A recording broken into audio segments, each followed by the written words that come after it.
Lena and her younger brother, Max, had always felt safe in their father's old house, until the day their new stepmother, Maris, arrived. From the moment she stepped inside, the air changed, shadows deepened, and whispers followed them through empty hallways. At first, Lena thought it was just her imagination, until she realized Maris didn't just watch them, she was waiting, learning, and slowly claiming the house, and everything inside it. The first night she came to live with us, I didn't think much of it.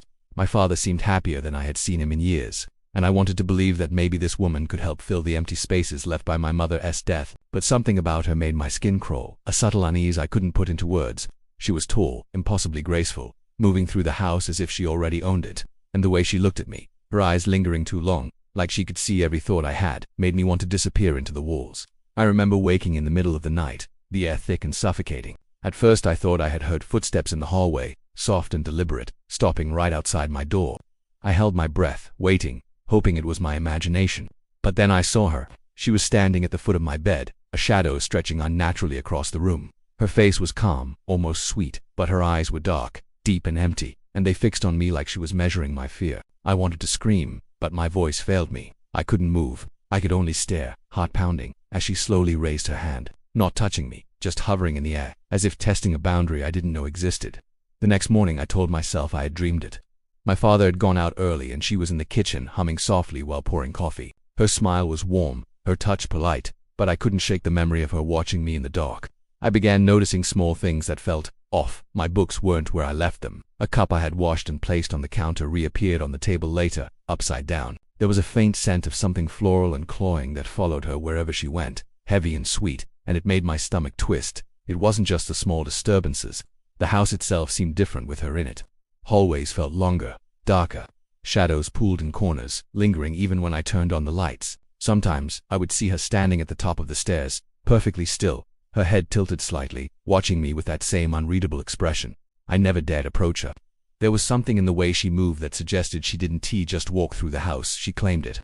One night I woke to the sound of a soft whisper. I couldn't make out the words, but it seemed to come from the corner of my room, just beyond the reach of my bedside lamp. My sheets were twisted around my arms, the air heavy and cold. I strained my eyes and saw her again, reflected in the small mirror on my dresser, even though she wasn't there when I turned to look. Her face was inches from mine in the reflection, and that slow, deliberate smile sent a shiver straight down my spine. My reflection blinked at me, but her eyes didn't belong to me. After that night, I began sleeping with the door locked, but it didn't matter. I would wake to the feeling of being pressed into my mattress, invisible weight on my chest. I tried to tell my father, but he laughed, muttering something about me grieving too much. He didn't see the shadows, the small movements at the edge of my vision, the faint, cold hand brushing my cheek in the dark. I began noticing the handprints first in the hallway, dark and smudged, high enough that no ordinary person could have reached them. I pressed my fingers against the wall, trying to understand what I was seeing, and felt the chill of the house sink deeper into my bones. Sometimes, I would find her standing at the end of the hall, perfectly still, watching me with those hollow eyes. Other times, she would vanish as I approached, leaving only the faint perfume and a lingering sense of dread. That night, I woke to a sound that made my blood run cold, breathing, not mine, not my father's. Slow, deliberate, and echoing through the room. I tried to sit up, but my body refused to respond. My eyes wide open in the darkness scanned the room, and there she was again, standing inches away from me, though I hadn't felt her approach. Her smile stretched slightly, unnaturally, and she tilted her head as if she was examining me, tasting my fear. I couldn't move, couldn't breathe properly, trapped in the weight of her presence. Before the first rays of dawn, I finally closed my eyes, hoping it was a nightmare. But when I opened them again, I saw her reflection once more in the mirror, closer than before, and I knew, with an icy certainty, that I wasn't dreaming. She wasn't just a guest in our house. She was waiting for me, and somehow, she had already started to claim me. The days after that first night became unbearable. Her presence in the house grew heavier, almost tangible, like a dark fog that followed me wherever I went. I tried to avoid her, staying in my room as much as possible, keeping the door locked, but it didn't matter. The feeling of being watched never left me. I would catch glimpses of her from the corner of my eye, her figure standing silently in hallways, in shadows, or near windows where no one should be. Each time I looked directly at her, she would vanish like smoke, leaving only the faint trace of her perfume lingering in the air, sweet and suffocating. I began noticing more disturbing changes in the house. Objects moved when I wasn't looking. My favorite books ended up in strange places. Doors that I had locked opened slowly on their own, and the lights flickered whenever I passed by her room. It was subtle at first, almost easy to dismiss. But then, I saw her reflection in the oven glass while I was making tea. I froze, staring at the image of her standing behind me, smiling. I spun around, heart hammering, but the kitchen was empty. I looked back at the oven. Her reflection remained, smiling, though she wasn't there. I started recording the house at night with my phone, hoping to capture evidence of what I was seeing, but when I played back the footage, the recordings were empty. No movement, no shadows, nothing, but every time my own face appeared in the recordings, pale and terrified, staring back at me. Behind me, faint outlines of her could sometimes be seen, blurred, almost unreal, closer than I ever felt in the room. I began to wonder if the camera was wrong, or if she had learned to hide from everything that could expose her. That evening I found a small, tattered doll on my bed. Its face was scratched, but I could still see faint features that looked like mine. I recoiled, my stomach twisting. I hadn't put it there. My father hadn't. Whoever or whatever was in the house was mocking me, showing me that she knew everything. Even the corners of my mind I tried to hide. The doll's head seemed to tilt as I moved around the room, as if it were alive, following my movements with an impossible awareness. Sleep became a nightmare. I would wake to soft scratching sounds on the floor above me, even though my room was on the second floor and no one should have been walking there. Footsteps paced outside my door, slow, deliberate, then stopping abruptly as if testing my fear. One night I felt a cold weight on my chest, pressed down so hard that I could barely breathe. My eyes opened to darkness, and I knew she was there, though I could see nothing. I tried to call for my father, to tell him something was wrong, but my voice refused to work. I was paralyzed in fear, trapped beneath an invisible hand. I began noticing changes in her appearance too. Sometimes her shadow didn't match her body. Other times, the corners of her lips would stretch in ways that seemed unnatural, or her eyes would darken until there were nothing but voids, staring straight into me. I started keeping a journal, documenting everything I saw, heard, and felt, hoping that putting it into words would keep my mind anchored. But the more I wrote, the more I felt her watching me through the pages, reading every word I committed to paper. The most terrifying night came unexpectedly.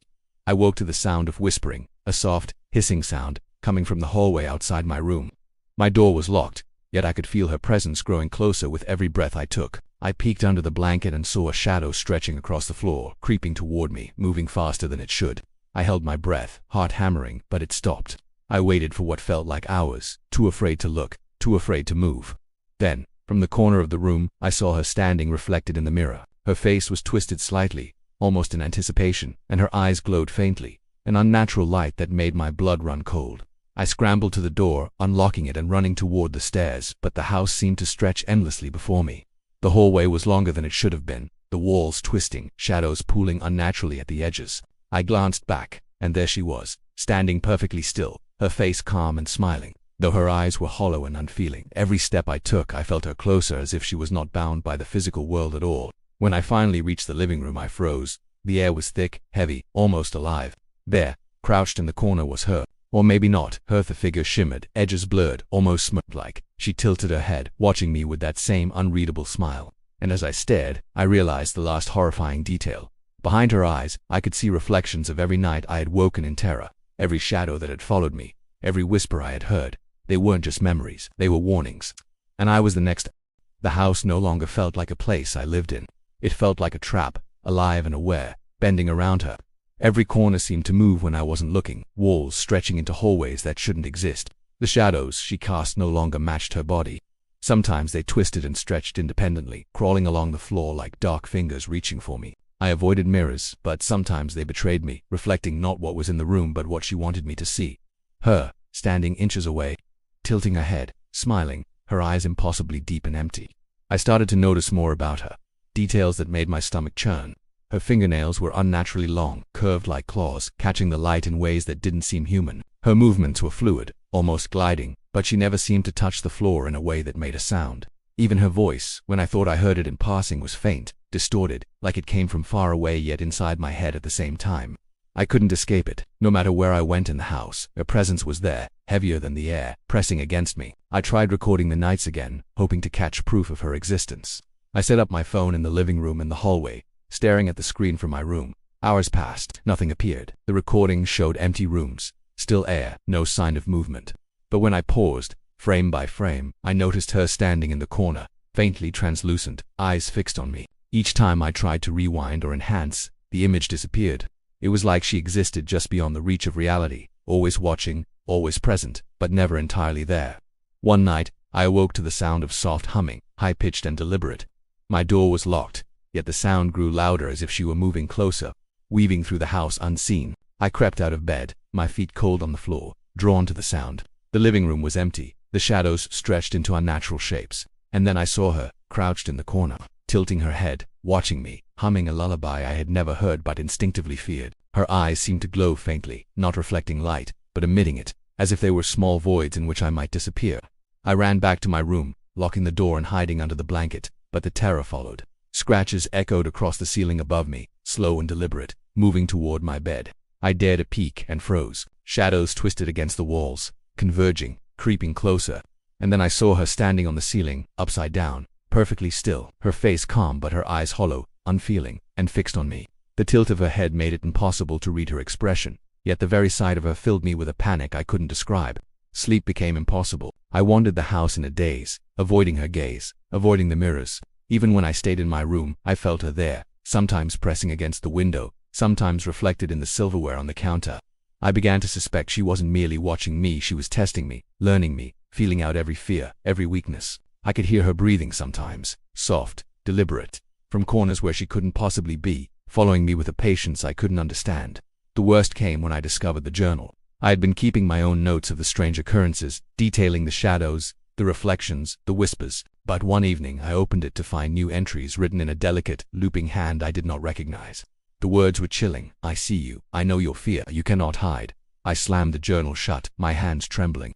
The next morning the pages were empty again, erased as if she had never written them, but the memory of the words lingered in my mind, heavy and impossible to shake. I realized then that she didn't just inhabit the house, she controlled it. She was inside the walls, under the floors, hidden in the air itself, able to manifest wherever she wished.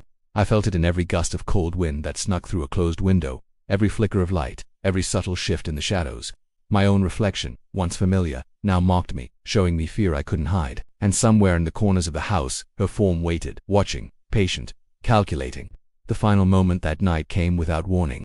I was crouched in my room, trying to steady my breathing, when I saw her reflection in the dark screen of my phone. She was closer than ever, inches from my face. But this time, something was different. Her eyes, those empty, endless voids, showed me not only my fear but my own face twisted in horror. And beneath it, faint, almost invisible, the faces of children I didn't recognize, trapped, screaming silently behind her eyes. And then she smiled wider than before, tilting her head, her claws grazing the edge of the screen. I could feel it. She was waiting. And I knew, with a certainty I couldn't escape, that she had begun choosing her next victim.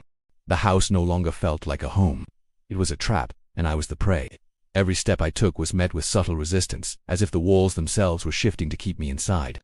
The shadows were thicker now, pooling in the corners like ink, twisting into shapes I couldn't quite name. I stopped trying to avoid her presence because I realized it was impossible. She was everywhere, in everything, and even in the air I breathed. I began to see her when I shouldn't, a fleeting movement in the corner of my eye, a ripple in the hallway, a glint of something unnatural in the mirror. She was patient, calculating, and I felt the weight of her waiting. I began noticing the notes first, tiny scraps of paper, delicate and precise, appearing in my room, on the floor, under my pillow. The handwriting was unfamiliar but elegant, looping letters that seemed almost alive. She belongs to me now, one read. Fear is delicious, and yours tastes sweet. I stared at the words for what felt like hours. The edges of the paper curling in a breeze I could not feel. My father never noticed them. I wondered if he did, and if he was too afraid or too unaware to say anything. One evening, I followed her through the house. I thought maybe I could confront her, or at least see what she was doing when she thought I wasn't watching. But the hallway stretched longer than I remembered, curving impossibly. The walls seemed to pulse and breathe, leading me somewhere I had never been. At the end of the hallway was darkness so thick it felt solid. I froze, knowing that if I stepped forward, I might be swallowed entirely. And then I felt it, her presence, pressing into my back, closer than air. When I turned, there was no one there. Or maybe there was. The corner of the room seemed to shimmer, and for a split second, her form appeared, faceless and shifting like smoke. My heart slammed against my ribs, and I stumbled backward.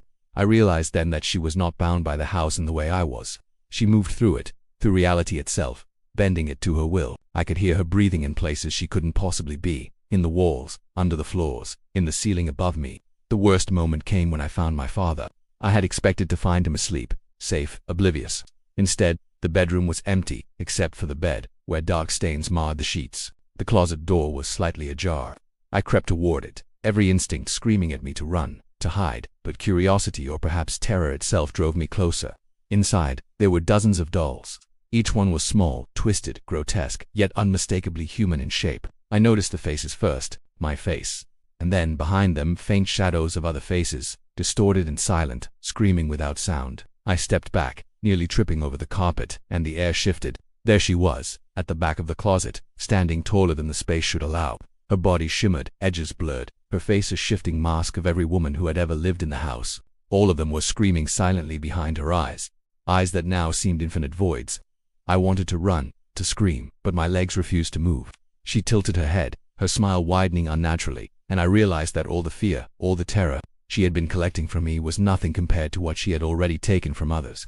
The house seemed to pulse around us, alive and hungry. Doors appeared where there had been walls, hallways twisted into impossible angles, mirrors reflecting things that couldn't exist. Every movement I made was followed, every thought anticipated.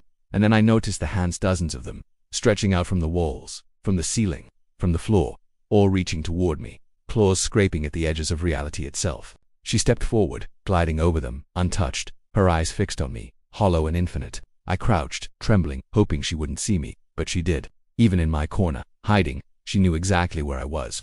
Her smile broadened, and a whisper brushed my ear, not with sound, but with thought. "You are next." The weight of her presence pressed down on me like water, and I understood then that the house itself was her body, her prison, and her playground. I was trapped inside something alive, something that had been waiting for me all along. The last thing I remember before darkness overtook me was the air around me thickening, shadows bending toward me, and the sense that I had been chosen, not merely observed, not merely haunted, but hunted. And even as I blacked out, I knew one thing with absolute certainty: she would never let me leave. The house was not just a house, it was her, and now, somehow, I was a part of it. When I woke, the house was silent, too silent, the kind of silence that presses against your chest and makes your own heartbeat deafening. My room looked the same, my bed untouched, but the air was heavy, thick with something I couldn't name. I didn't hear her footsteps, her humming, or the soft brushing of her presence. That alone was terrifying. Silence in this house meant she was waiting, watching and preparing. I rushed to my father's room, my legs trembling. I expected to see him asleep, safe, the oblivious man he always was. But the room was empty. The bedsheets were stained dark, not entirely with shadow, not entirely with blood, it was impossible to tell. The closet door was slightly ajar. My hand shook as I reached for it, knowing I would see her, yet unable to stop myself. The smell of her perfume, sweet and suffocating, filled my nostrils, even though the room appeared empty. Inside, I found dozens of dolls, all grotesque, all small, and each one had a face like mine, twisted, terrified, frozen in eternal horror. I stumbled backward, my stomach churning. I realized then that these were not dolls in the ordinary sense. They were vessels, trapped souls, memories of every child she had claimed before me, preserved in some impossible way inside the folds of the house. And in the corner, beyond the dolls, she stood, all what she had become. Her body shimmered, fluid and shifting, edges blurred as if she were made of smoke and shadow. Her face was a mask, changing constantly, layered with the features of every woman who had ever lived here. Their eyes screamed silently behind her own, and yet her own eyes, those infinite voids, stared straight at me. I felt as though the air itself had hardened, pressing against my skin, trying to hold me in place. I wanted to run, but my body refused. I realized then that she wasn't merely haunting this house, she was the house. The walls, the floors, the ceilings, they were her. Every creak, every flicker of light, every shadow that twisted unnaturally belonged to her. She had been in every corner, behind every mirror, inside every vent, and I had never been safe. She was patient, deliberate, waiting until I had fully understood, until the fear had rooted in me so deep that it would never leave. My mind raced, searching for a way out, but there was none. The front door had vanished. Windows reflected her face, grinning and infinite, instead of the outside world. Every attempt to move felt futile, as if the house itself were bending around me, reshaping, trapping me. And then, I felt it, a soft brush against my ankle. I froze. A whisper drifted into my mind, not audible, not spoken, but inside my thoughts. "Now, you belong to me." I fell to the floor, shaking, realizing that the stories I had glimpsed in mirrors, the reflections of myself screaming in horror, were not predictions, they were warnings. And now, I had become part of her. She had claimed me, and the house had absorbed me. I could feel her eyes inside every wall, inside every shadow, inside myself. I was trapped, yet I could still see, could still think, and the realization was worse than death. I backed into the corner, hoping that somehow hiding could protect me, but I understood it was meaningless. She was everywhere, infinite, omnipresent, and patient. The dolls on the floor seemed to shift slightly, turning their faces toward me, frozen screams frozen in tiny plastic faces that mirrored my own fear. I wanted to close my eyes, to escape into darkness, but even darkness belonged to her. And then I saw it, a faint shimmer at the edge of my vision. Another figure, smaller, almost imperceptible, crouched in the corner of the hallway I hadn't noticed before. Its face was pale, eyes wide with terror, and it looked at me, as though trapped in the same nightmare, but older than the memories of the house. My stomach twisted as I realized what it meant. She had been here long before me, claiming, collecting, feeding. The house was endless, eternal, and I was only the latest to vanish inside it. I sank to the floor, my back pressed against the wall, every instinct screaming that I should run, but I had nowhere to go. The whisper returned, faint, almost teasing, curling around my thoughts. Soon there will be no one else. You are mine, and all the others are waiting. I understood then that I had not survived. I had not escaped. I had been claimed, just like the others, and the houser would continue to wait for the next. And even now, as I write this, trapped in a corner, unable to leave, I can feel her watching me from every shadow, somewhere, far beyond the walls, beyond the mirrors, beyond the very air I breathe. She waits, patient, smiling, eternal, and I know that one day someone else will notice her, and she will claim them too. The house will never let go.